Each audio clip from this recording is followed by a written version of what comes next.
ಪ್ರಾರ್ಥನೆ ಮುಗಿತಾ? சொல்லுங்க, கேள்வி இது. ಪ್ರಾರ್ಥನೆ ಮುಗಿತಾ? ஜெபம் முடிஞ்சிருச்சா? ಪ್ರಾರ್ಥನೆ ಮುಗಿತಾ?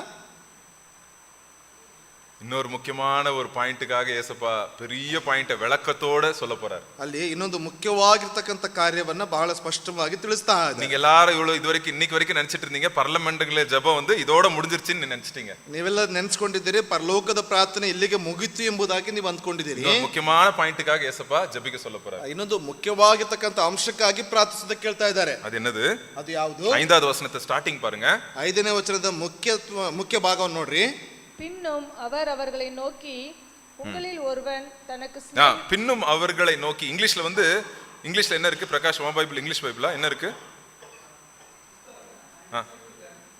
he also said to them அப்படின்னு இருக்கு. he alsoனா என்ன அர்த்தம்? இன்னொரு ஜெபத்தை முடிக்கல ஆண்டவர். ஜெபத்தை குறித்து இன்னொரு பாயிண்ட் சொல்றாரு. ஜெபத்தை குறித்து ஆண்டவர் ನೋಡ್ತೇವೆ. ಮತ್ತು ಅವರಿಗೆ ಹೇಳಿದೆನೆಂಬುದನ್ನ ಇನ್ನೊಂದು ಅಧಿಕವಾಗಿ ಸೇರ್ತಾ ಇದ್ದಾನೆ. ಸೋ ಅದು என்னது? ಅದೇನದು? ಕಥೆಯೋட சொல்றாரு இந்த ಪಾಯಿಂಟ್. ಒಂದು ಕಥೆಯ ಮೂಲಕವಾಗಿ ಒಂದು ಅಂಶವನ್ನು ಹೇಳ್ತಾ ಇದ್ದಾರೆ. ஏன்னா இந்த பாயிண்ட் அவ்வளவு முக்கியமான பாயிண்ட் இது. ಯಾಕೆಂದ್ರೆ ಇದು ಮುಖ್ಯವಾಗಿರತಕ್ಕಂತ ಒಂದು ಅಂಶ. என்னது பிரதர் இது அப்படி நீங்க கேட்கலாம். ಯಾವುದು ಎಂಬುದಾಗಿ ನೀವು ಕೇಳಬಹುದು. அதான் இது. பரிசுத்தாவியானவருக்காக ஜெபிப்பது. ಪರಿಶುದ್ಧಾತ್ಮನಿಗಾಗಿ ಪ್ರಾರ್ಥಿಸುವಂತದ್ದು. 11வது அதிகாரம் 5லிருந்து 13வது வசனத்துல அது நம்ம பார்க்கிறோம். 5ರಿಂದ 13 ವಚನದವರೆಗೆ ಇಲ್ಲಿ ನಾವು ಗಮನಿಸಿಕೊಳ್ಳೋಣ. இங்க ஒரு கதை சொல்றாரு ஆண்டவர். ಇಲ್ಲಿ ದೇವರು ಒಂದು ಕಥೆನ ಹೇಳ್ತಾ ಇದ್ದಾರೆ. ஒரு நாள் என்னாச்சா, ஒருத்தர் வீட்டுக்கு யாரோ ஆட்கள் வராங்க. நைட் வராங்க, மிட் நைட், நடுராத்திரி 12 மணிக்கு ஆட்கள் வராங்க. ಅಲ್ಲಿ ನೋಡ್ತೇವೆ, ಆ ಸ್ನೇಹಿತನ ಮನೆಗೆ ನಡುರಾತ್ರಿಯಲ್ಲಿ ಬರ್ತಾ ಇದ್ದಾರೆ. வந்துட்டு சொல்றாங்க, ஏய் எனக்கு ரொம்ப வயிறு பசிக்குதுப்பா அப்படின்றாங்க. ಅಲ್ಲಿ ನನಗೆ ಬಹಳ ಹೊಟ್ಟೆ ಹಸಿವಾಗ್ತಾ ಇದೆ ಎಂಬುದಾಗಿ ಹೇಳ್ತಾ ಇದ್ದಾರೆ. சோ உடனே இவன் வீட்ல எதுவும் இல்ல, ಅವ್ರ ಮನೆಯಲ್ಲಿ ಏನೂ ಇಲ್ಲ.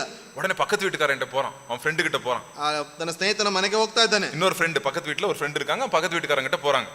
ಪಕ್ಕದ ಮನೆಯವನ ಬಳಿಯಲ್ಲಿ ಹೋಗ್ತಾ ಇದ್ದಾನೆ, ಸ್ನೇಹಿತನ ಬಳಿ. அவன் போய் கதவை தட்டுறான். ಕದವನ್ನ ತಟ್ತಾ ಇದ್ದಾನೆ. அவன் சொல்றான், ஏய் ரொட்டி இல்லப்பா, ஏன்பா என்ன டார்ச்சர் பண்ற அப்படின்னு. ಅಲ್ಲಿ ನನ್ನ ಬಳಿಯಲ್ಲಿ ರೊಟ್ಟಿ ಇಲ್ಲ, ಯಾಕೆ ನನ್ನನ್ನು ಹಿಂಸಿಸ್ತಾ ಇದೀಯ ಎಂಬುದಾಗಿ ಕೇಳ್ತಾ ಇದ್ದಾನೆ. ஆல்ரெடி என் டோர் லாக் ஆயிருச்சு, என் பிள்ளைங்க எல்லாம் தூங்கிட்டாங்க, தயவு செய்து நடு ராத்திரியில என்ன டிஸ்டர்ப் பண்ணி என்கிட்ட சாப்பாடு கேட்காத அப்படின்ற. ನನಗೆ ತೊಂದರೆ ಕೊಡಬೇಡ, ಕದವನ್ನು ಹಾಕಿದೆ, ಚಿಕ್ಕ ಮಕ್ಕಳು ಇದ್ದಾರೆ ಎಂಬುದಾಗಿ, ಮಲ್ಲಿಕೊಂಡಿದ್ದಾರೆ ಎಂಬುದಾಗಿ, ನನಗೆ ತೊಂದರೆ ಕೊಡಬೇಡ ಎಂಬುದಾಗಿ ಹೇಳ್ತಾ ಇದ್ದಾನೆ. ஆனாலும் இந்த ஆள் தட்டிட்டே இருக்கான் கதவை. ಆದ್ರೂ ಕೂಡ ಈ ವ್ಯಕ್ತಿ ತಟ್ತಾನೆ ಇದ್ದಾನೆ. 8வது வசனம் படிப்போம். 8ನೇ ವಚನ ಓದೋಣ. பின்பு தனக்கு அவன் சிநேகிதனாய் இருக்கிறது நிமித்தம் எழுந்து அவனுக்கு கொடாவிட்டாலும் தன்னிடத்தில் அவன் வருந்தி கேட்கிறது நிமித்தமாவது எழுந்திருந்து அவனுக்கு தேவையானதை கொடுப்பான். சோ என்ன பண்றான் இவன்? தட்டிட்டே இருக்கான். அப்பா இவன் வந்து விட மாட்டான் போல, நம்மள தட்டிட்டே இருக்கான் கதவை. சரி என்ன தேவையா எடுத்து அவன் வந்து கொடுத்துறான். அவன்கிட்ட ಅಲ್ಲಿ ಬಿಡ್ತಾನೆ ಇಲ್ಲ, ಇವನು ಬಿಡುವಂತ ರೀತಿಯಲ್ಲಿ ಕಾಣ್ತಾ ಇಲ್ಲ ಎಂಬುದಾಗಿ ಆತನು ಎದ್ದು ಬಂದು ಅವನಿಗೆ ಬೇಕಾಗಿರ್ತಕ್ಕಂಥ ಕೊಡ್ತಾ ಇದ್ದಾನೆ ಎಂಬುದಾಗಿ. சோ அப்ப இயேசு கிறிஸ்து சொல்றார் 9வது வசனத்துல, ಯೇಸು ಕ್ರಿಸ್ತನ 9ನೇ ವಚನದಲ್ಲಿ ಹೇಳ್ತಾ ಇದ್ದಾರೆ, கேளுங்கள் உங்களுக்கு கொடுக்கப்படும், தேடுங்கள் கண்டடைவீர்கள், தட்டுங்கள் உங்களுக்கு திறக்கப்படும். எதை குறித்து சொல்றாங்க? ಅಲ್ಲಿ ಬೇಡಿಕೊಳ್ಳಿರಿ ನಿಮಗೆ ದೊರೆಯುವುದು, ಹುಡುಕಿರಿ ನಿಮಗೆ ಸಿಕ್ಕುವುದು, ತಟ್ಟಿರಿ ನಿಮಗೆ ತೆರೆಯುವುದು ಎಂಬುದಾಗಿ ಎದರ ಕುರಿತಾಗಿ ಹೇಳ್ತಾ ಇದ್ದಾರೆ. அப்ப திருப்பி ஏசப்பா இன்னொரு உதாரணம் சொல்றாரு. அப்பா வந்து பிள்ளை வந்து மீன் கேட்டுச்சுன்னா பாம்பு கொடுப்பாரா அப்படின்னு கேக்குறாங்க. ಅಲ್ಲಿ ಹೇಳ್ತಾ ಇದ್ದಾರೆ, ತಂದೆಯಾದವನು ಮೀನನ್ನು ಕೇಳುವ ಮಗನಿಗೆ ಅಲ್ಲಿ ಹಾವನ್ನ ಕೊಡುವನು ಎಂಬುದಾಗಿ ಹೇಳ್ತಾ ಇದ್ದಾರೆ. முட்டைய கேட்டா தேள் கொடுப்பானா? ಅಲ್ಲಿ ಮೊಟ್ಟೆಯನ್ನು ಕೇಳಿದ್ರೆ ಅಲ್ಲಿ ಚೇಳನ್ನ ಕೊಡ್ತಾನಾ ಎಂಬುದಾಗಿ ಕೇಳ್ತಾ ಇದ್ದಾರೆ. சோ 13வது வசனத்தை படிப்போம். 13ನೇ ವಚನವನ್ನು ನೋಡೋಣ. பொல்லாதவர்களாகிய நீங்கள் உங்கள் பிள்ளைகளுக்கு நல்ல ஈவுகளை கொடுக்க அறிந்திருக்கும் போது பரம பிதாவானவர் தம்மிடத்தில் வேண்டிக் கொள்கிறவர்களுக்கு பரிசுத்த ஆவியை கொடுப்பது அதிக நிச்சயம் அல்லவா என்றார். பரிசுத்த ஆவியை கொடுப்பது அதிக நிச்சயம் அல்லவா அப்படின்னு சொல்றாரு. ಅಲ್ಲಿ ಎಷ್ಟೋ ಹೆಚ್ಚಾಗಿ ಪವಿತ್ರಾತ್ಮ ವರವನ್ನು ಕೊಡುವಂತವನಲ್ಲವೇ ಎಂಬುದಾಗಿ ಹೇಳ್ತಾ ಇದೆ. சோ ஜெபத்துல கடைசி பாயிண்ட் என்ன? ಪ್ರಾರ್ಥನೆಯ ಒಂದು ಕೊನೆಯ ಅಂಶವೇನು? ஆண்டவர் என்ன சொல்றாரு? ದೇವರು ಏನು ಹೇಳ್ತಾ ಇದ್ದಾರೆ? பரிசுத்த ஆவியானவர் கேளு, ಪರಿಶುದ್ಧಾತ್ಮನನ್ನ ಕೇಳು, டெய்லி ಕೇಳು, ಪ್ರತಿ ದಿವಸ ಕೇಳು, டெய்லி பரிசுத்த ஆவியால நிரப்பப்படணும் நீ கேளு, ಪ್ರತಿ ದಿವಸ ಪರಿಶುದ್ಧಾತ್ಮನಿಂದ ತುಂಬಲ್ಪಡಬೇಕು ಎಂಬುದಾಗಿ ಕೇಳು, ತಟ್ಟು தேடு அப்படின்னு ஆண்டவர் சொல்றாரு. ಅಲ್ಲಿ ತಟ್ರಿ ಬೇಡಿಕೊಳ್ಳ್ರಿ ಎಂಬುದಾಗಿ ಹೇಳ್ತಾ ಇದ್ದಾರೆ. இடைவிடாமல் கேளு அப்படின்னு சொல்றாங்க. ಅಲ್ಲಿ ಎಡಬಿಡದೆ ಕೇಳಿಕೊಳ್ಳ್ರಿ ಎಂಬುದಾಗಿ ಹೇಳ್ತಾ ಇದ್ದಾರೆ. ஏன்னா நம்ம பரிசுத்தாவினால நிரப்பப்படலனா, ನಾವು ಪರಿಶುದ್ಧಾತ್ಮನಿಂದ ತುಂಬಿಸಲ್ಪಡದೇ ಇದ್ರೆ ஒரு பெரிய டேஞ்சர் உண்டு. ಅಲ್ಲಿ ದೊಡ್ಡ ಆಘಾತಕರ ಒಂದು ಸಂಗತಿ ಇದೆ. அடுத்த பகுதியில் நம்ம பார்ப்போம். ಅದು ಬರುವಂತ ಭಾಗದಲ್ಲಿ ನೋಡೋಣ.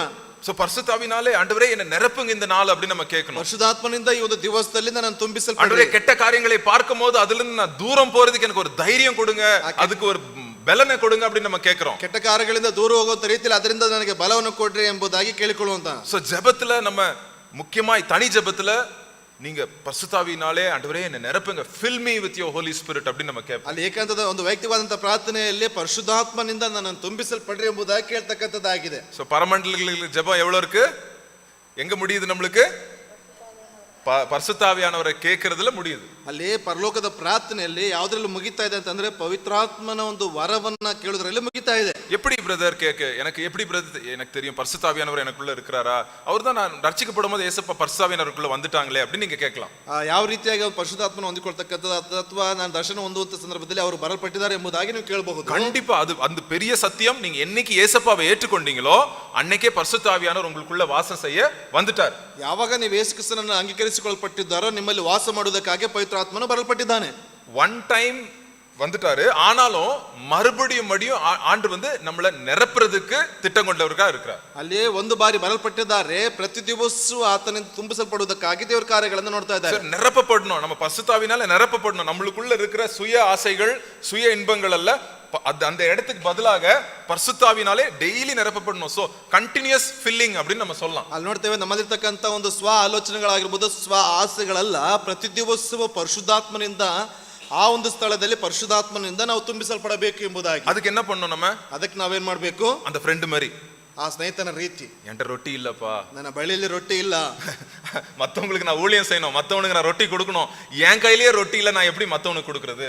ನನ್ನ ಕೈயிலே ರೊಟ್ಟಿ ಇಲ್ಲ, ನಾನು ಇತರರಿಗೆ ನಾನು ಸೇವನೆ ಮಾಡಬೇಕು, ಹೇಗೆ ಕೊಡುವಂತದ್ದು? பரிசுத்தாவியானவர் என்ற ரொட்டியை கொடுங்க, ಪರಿಶುದ್ಧಾತ್ಮನ ಎಂಬತಕ್ಕಂಥ ರೊಟ್ಟಿನ ಕೊಡ್ರಿ. அந்த ரொட்டி எடுத்துட்டு போய் யாருக்கா யூஸ்ஃபுல் ஆகிற மாதிரி நான் கொடுக்குறேன். ಆ ಪರಿಶುದ್ಧಾತ್ಮನ ರೊಟ್ಟಿಯನ್ನು ತೆಗೆದುಕೊಂಡು ಹೋಗಿ ಉಪಯೋಗವಂತ ರೀತಿಯಲ್ಲಿ ಯಾರಿಗಾದ್ರೂ ಕೊಡ್ತೇನೆ. இதுதான் பரிசுத்தாவினாலே. ಇದೇ ಪರಿಶುದ್ಧಾತ್ಮನ. நீங்க ஒரு கிளாஸ் எடுக்கலாம், ஒரு பைபிள் ஸ்டடி எடுக்கலாம், இல்லாட்டி யாருக்காவது நீங்க ஆலோசனை சொல்லலாம். எனக்கு எல்லாம் தெரியும் அப்படின்னு நம்ம போவே கூடாது என்னைக்கும். ನೀವು ಕ್ಲಾಸ್ ತೆಗೆದುಕೊಳ್ತಾ ಇರಬಹುದು ಅಥವಾ ಒಂದು ಏನೋ ಕಾರ್ಯಗಳು ಮಾಡ್ತಾ ಇರಬಹುದು, ನನಗೆ ಎಲ್ಲವೂ ಗೊತ್ತು ಅಂತಕ್ಕಂಥ ಒಂದು இந்த வசனம் தானே, இந்த வசனத்தை நான் 100 வாட்டி படிச்சிருக்கிறேனே அப்படின்னு நம்ம சொல்லிட்டு நம்ம நினைப்போம். ಈ ವಚನ ತಾನೇ 100 ಬಾರಿ ನಾನು ಹೇಳಿದ್ದೇನೆ ಎಂಬುದಾಗಿ ನಾವು ನೆನೆಸ್ತೇವೆ. அன்னைக்கு ஒரு நாள் என்னாச்சு, போன வாரத்துல சங்கீதம் முதலாவது சங்கீதத்தை நான் ரொம்ப நாள் கழிச்சு கொஞ்சம் ஆழமா பார்த்துட்டு இருந்தேன். ಒಂದು ದಿವಸದಲ್ಲಿ ಏನಾಯ್ತು ಅಂತಂದ್ರೆ ಕೀರ್ತನೆ 1ನೇ ಅಧ್ಯಾಯವನ್ನ ಬಹಳ ದಿವಸಗಳ ನಂತರ ಅಧಿಕವಾಗಿ ಆಳವಾಗಿ ಓದ್ತಾ ಇದ್ದೆ. இது சின்ன ವಯಸ್ಸಲ್ಲಿ எனக்கு மனப்பாடம் தெரியும். ಚಿಕ್ಕ ವಯಸ್ಸಿನಲ್ಲೇ ನನಗೆ ಬಾಯ್ಪಾಠಾಗಿದೆ.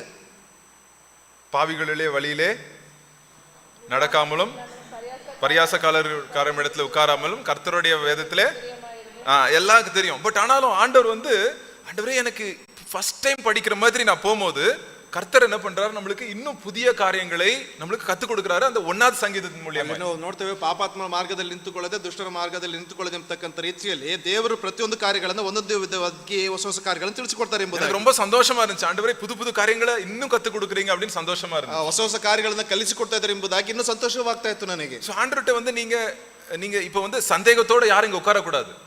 ಯಾರು ಕೂಡ ಸಂದೇಹದಿಂದ ಇಲ್ಲಿ ಕೂತ್ಕೊಳ್ಬಾರ್ದು. பரிசுத்தாவியானவர் எனக்குள்ள இருக்காரா இல்லையா என்ற சந்தேகம் நம்மளுக்கு யாருக்கும் இருக்க கூடாது. ಪರಿಶುದ್ಧಾತ್ಮನು ನನ್ನಲ್ಲಿ ಇದಾನ ಇಲ್ವೋ ಎಂಬತಕ್ಕಂಥ ಸಂದೇಹ ನಮ್ಮಲ್ಲಿ ಯಾರಿಗೂ ಕೂಡ ಇರಬಾರದು. பரிசுத்தாவியானவர் நம்மளுக்கு எல்லாருக்குள்ளேயும் இருக்கிறாரு. ಪರಿಶುದ್ಧಾತ್ಮನು ನಮ್ಮಲ್ಲಿ ಎಲ್ಲರಿಗೂ ಇದ್ದಾರೆ. பரிசுத்தாவினாலே நிரப்பப்பட்டிருக்கிறோமா? ಪರಿಶುದ್ಧಾತ್ಮನಿಂದ ತುಂಬಿಸಲ್ಪಟ್ಟಿದ್ದೇವಾ? ஒரு பாத்திரம் இருக்கலாம், அந்த பாத்திரத்துல இருந்து நிரம்பி வழியுதா அந்த பாத்திரம்? ಆ ಪಾತ್ರೆ ಇರಬಹುದು, ಒಂದು ಪಾತ್ರೆ ತುಂಬಿ ಹೊರಸೂಸ್ತಾ ಇದೆಯಾ? அந்த பாத்திரத்துல பால் ஊத்துறதுக்கு தான் அந்த பாத்திரம். ಆ ಒಂದು ಪಾತ್ರೆ ಹಾಲನ್ನು ಸುರಿಯೋದಕ್ಕೆ ಆ ಒಂದು ಪಾತ್ರೆ. பட் அந்த பால் நிரம்பி டாப் வரைக்கும் இருக்குதா?